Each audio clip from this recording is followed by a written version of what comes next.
Hello everybody, my name is Srinidhi. In this lesson, I will be talking in detail about declarative or assertive sentences. So here we go. So in my last lesson, I spoke in brief about all the four types of sentences.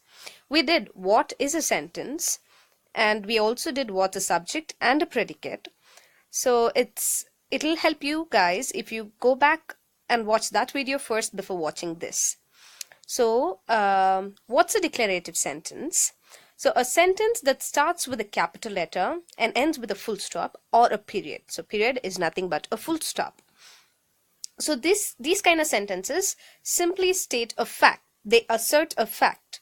That's it. They do not they do not command or question, or they're not sentences which expresses emotions. So, for example, it does not say stand up. It does not ask what are your plans for the weekend, or it does not say, oh, what a good surprise. So these kind of sentences are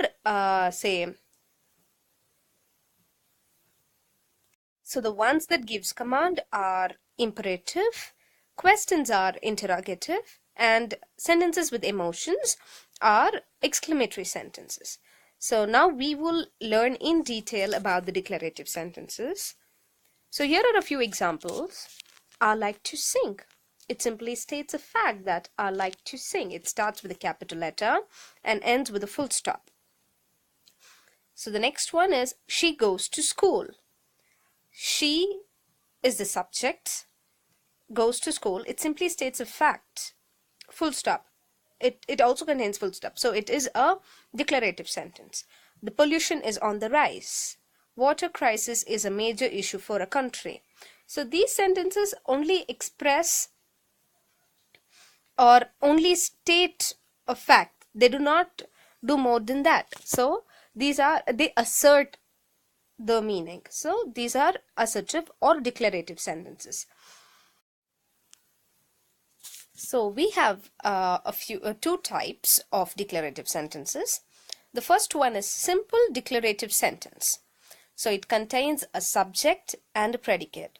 So in my previous lesson, we've done about subject and predicate. So if you've missed it, please do watch it.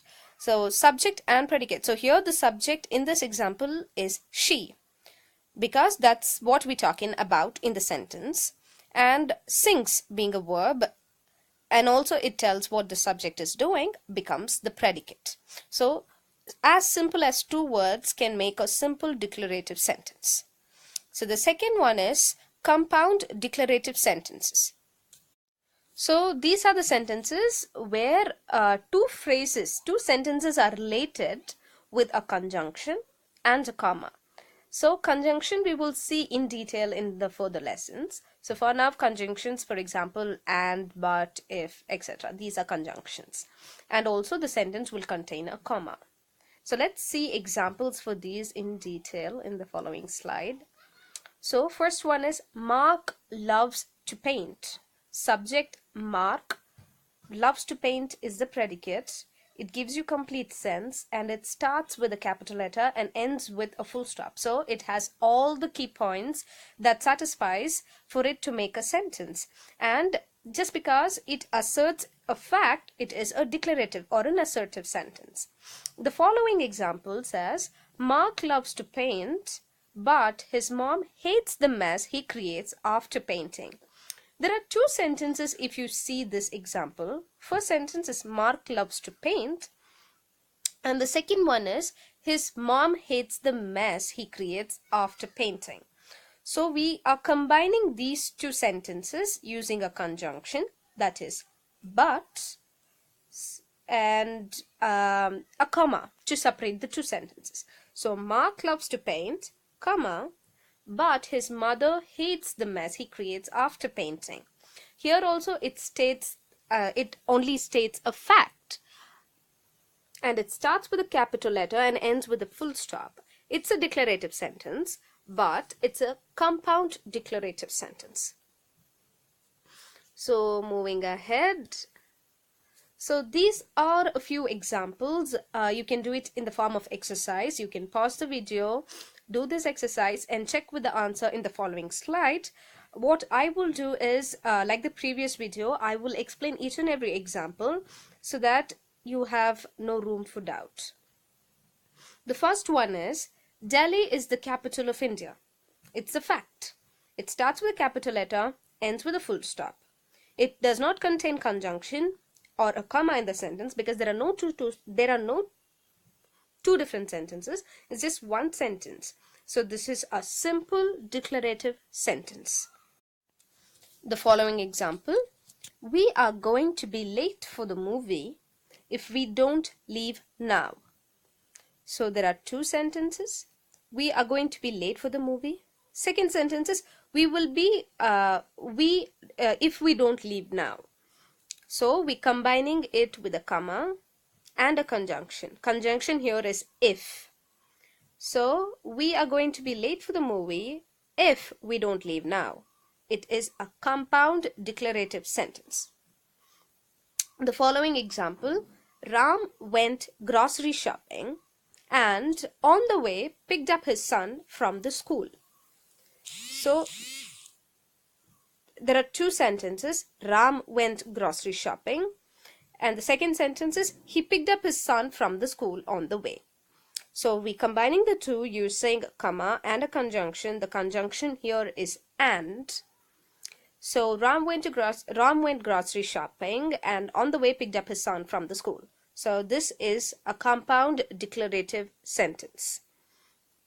So the next example is, it is raining heavily today. Starts with a capital letter, ends with a full stop. There are no two different sentences. There is no conjunction, no comma, only one sentence that states a fact. So this is a simple declarative sentence. Next one, tomorrow is a national holiday, but I have to work. So there are two sentences. Tomorrow is a national holiday, I have to work. So these are the two different sentences. Here they're combined by using a comma and a conjunction, that is but. So tomorrow is a national holiday, but I have to work. It states a fact, but, or it is a compound declarative sentence. The next one, what are your plans for the weekend? Do you think it is a declarative sentence? It is not, because it is a question. So it asks me what are the plans for the weekend.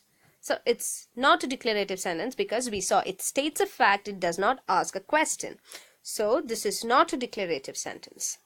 So the last example is, Sasha plays piano really well. It does not contain two sentences, starts with a capital letter, ends with a full stop, no conjunction in the middle that combines two sentences. So it is a simple declarative sentence. So what I suggest you guys, if you guys are starting to learn subject and predicate from the scratch, I suggest you guys to also identify the subject and predicate in these following examples and the type of declarative sentence it is. So that will help you guys to improve in improving your other grammar skills too. So this slide contains all the answers. You can take it in the form of test also. So that's it for today. We went in detail about the declarative sentence. So the next lesson I will be talking in detail about the exclamatory sentences. So please do watch that, and thank you so much. Bye bye.